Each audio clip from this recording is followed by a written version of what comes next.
Kumusta na kayo mga abyan ko na mga masugid na viewers? Hope na naging maganda ang inyong linggo.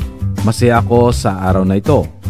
Dahil pupunta tayo ng Dulao para mag-target shooting. Ayan, if you want to showcase your product, just email me. Need ko pa mag-diet at mag-exercise. Medyo tumaba na tayo. Naglagay ako ng mga target paper sa 50 yards sa target natin. Ito yung maganda dito kasi everyday pwedeng mag-practice. Shout out at flex ko ang grupo namin na Nara, na legit na grupo.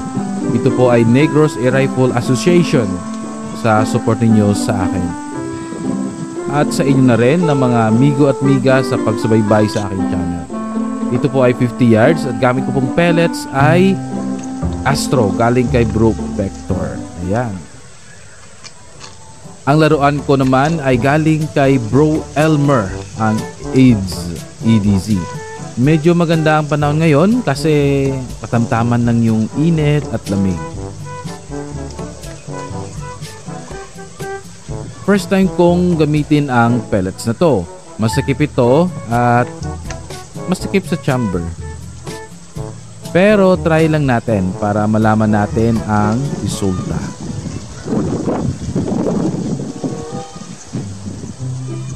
Dito ay tiningnan ko ang groupings ng point of impact ng pellets.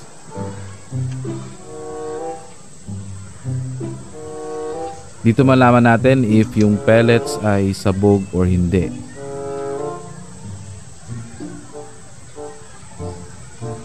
Mga amigo, sa akin pag-observe sa unang 3 or 2 shots ay may difference yung tama. As you can see sa picture. Ibig kong sabihin ang difference ay iba't iba ang tama ng pellet sa papel. Ayan na, maganda na yung patama natin sa pang-4. Pang-5, yun, sunod-sunod na po yun.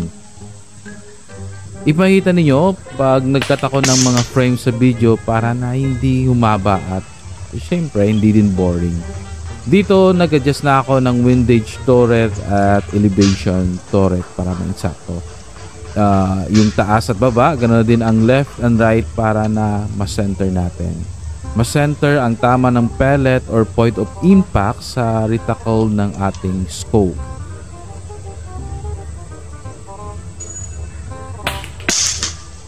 Kailangan ko ng time mag-practice, makilala ang unit, and mag-adjust. Pag sinabi kong mag-adjust, adjustment sa pagtono at ganoon din adjustment ko sa unit at sa sarili ko. Imagine if twice a week ka mag-practice at talagang huhusay ka sa ganitong larangan.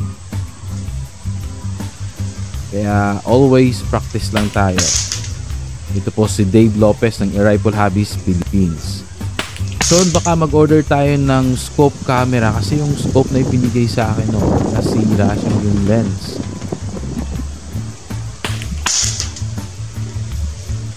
Mga amigo, every time na mag-practice tayo, dapat meron tayong natututunan. Learnings o may mapupulot tayong bagong idea at kaalaman.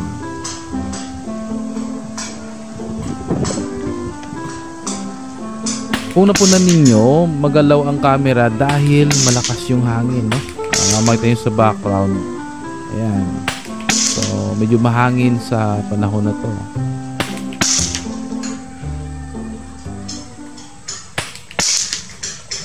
Pero tuloy pa rin tayo, no? Kahit mahangin, dapat part ng practice yun para na maging mahusay tayo. Kasi kahit na may malakas yung hangin, may hangin, normal lang yun, no? At katamtaman yung hangin, mag-practice tayo. Maganda na ang groupings di na nagkakalayo o nag-iiba-iba.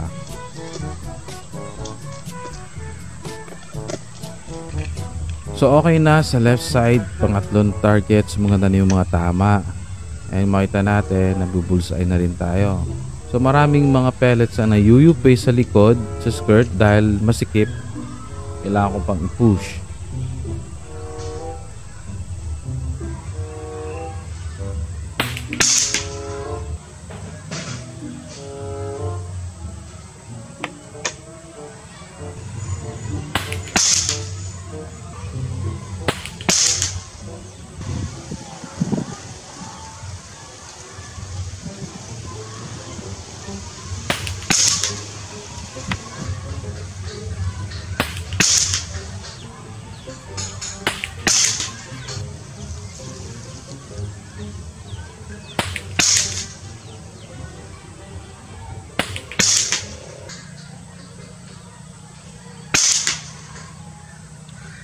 Okay guys, so this testing is marka ng Astro. Yung Astro, pag pinapasok ko sa mayroong Astro na saktong-sakto lang, maganda yung tama niya. Makita nyo, dinidiin ko pa ng kuko ko. So nangyayari, nagkakaroon ng scratch sa likod. And minsan nayuyupi yung ating pellet. So kaya pag mag-shoot ako, makita nyo na merong taas baba. No? Isang factor yun, pangalawa ako. Doesn't mean na pellets lang yung may problema. Pwede din yung the way I pull the trigger and yung breathing ko, marami. It's my first time kasi ma-practice for almost 5 months. So, pero naniniwala pa rin ako, no, at sa ibang mga comment dyan, mag-comment kayo sa comment section ng mga veterano na kung saan nakaka-experience kayo. Pag masikip yung pellet, pinupush nyo ng kuko nyo, nagkakaroon ng damage sa likod. Ano yung epekto? Ano yung epekto pag saktong-sakto lang yung pellet na pinapasok natin? Ngayon, siguro meron akong resizer sa bahay. Meron ako doon parang ilalagay mo lang na saktong-sakto lang siya na magiging saktong-sakto din dito sa pagpasok. Ngayon, testin natin yung mga swinger kung kumusta naman yung top.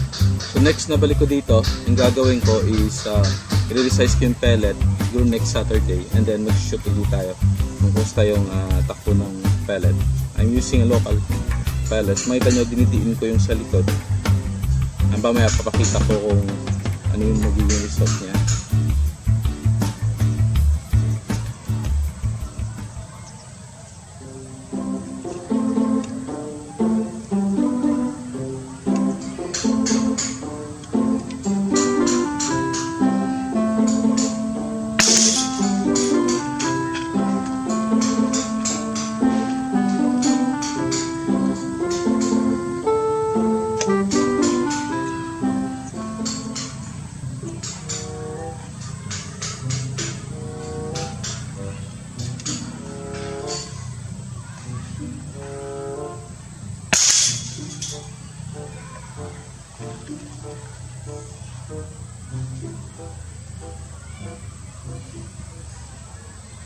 Yan. Merong mga pellet na sobrang ano talaga, parang masikip si chamber.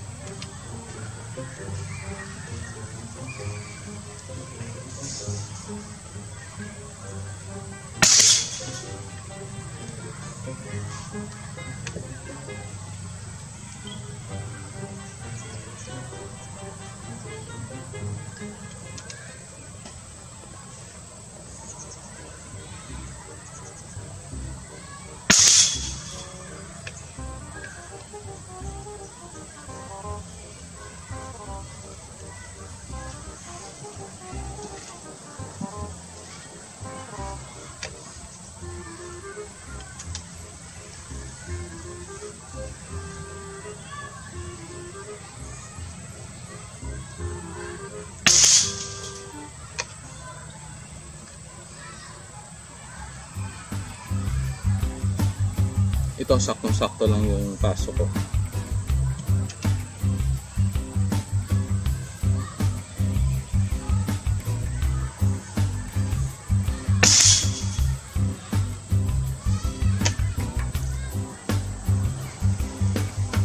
Yan, ito masikip. Kaya sisira yung skirt sa likod. Dahil sa kuko ko.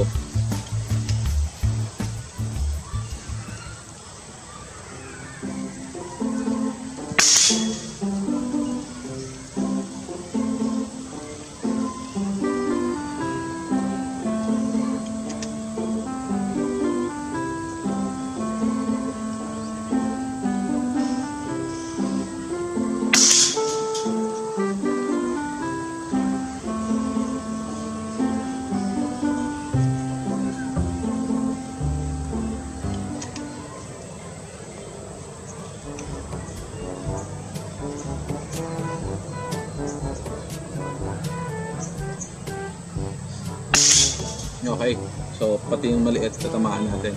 Pakita ko naman sa inyo kung paano ko nilagay yung pellet and ano yung sinasabi kong masikip sa chamber. Okay, so pag ginaganyan ko siya, diba, kuha tayo dito. Sige, ipapasok ko siyang ganun. Ayun o, ayun, naka-housebong siya. So kailangan ko siyang i-push So pag ganito lang guys, no? Pag babalik mo siyang ganun, yun, nakikita nyo, UP yung pellet. Ayan, save po natin. Okay, so pag ganito naman, okay, so paglalagay natin to, ito, saktong-sakto lang guys, oh. Ayan, pag ganito, maganda yung tama niya kasi pag ganyan mo, babalik mo siya, babalik mo ganun, paputok mo, saktong-sakto lang yan. Okay. Okay, meron dito, tingnan natin to. Ayan, oh, masikip siya, di ba? Yung sobrang sikip talaga. Ito sobrang sikip. So ipupush mo pa siya ng yung tagkoko. Nangyayari, yan, oh, nayuyupi yung ano. Ayan, nayuyupi siya guys, oh. Ayan. Tapos pwede din siya mayupi ng ating ma-scratch ng ating hammer. Yan. Pero at least na ito natin na kailangan lang na i-resize yung ating pellet. So yun nga guys, no? Maraming salamat sa pagsama sa araw na ito, sa hapon. And ako'y natutuwa dahil nakapag-shooting ako, nakapag-target. Saan po ninyo na next na mga weeks ay makakapag-upload ulit tayo ng mga target shooting and hunting ng mga kapitbahay na manok. Yan guys, maraming salamat sa pagsama and salamat po na napanood nyo hanggang dito and ako'y natutuwa po sa mga suporta ninyo na pinapakita at pagtangkilig sa ating channel. So sa hindi po nakapag-subscribe, niimbitahan ko po kayo na i-click ang notification ng subscribe button and ganoon din yung bell button para makatanggap pa kayo ng notification sa mga bagong videos natin gawa. And always remember to chill, be safe, and enjoy. This is Dave Lopez from Irrival Heights, Philippines, and always remember to chill. See you guys.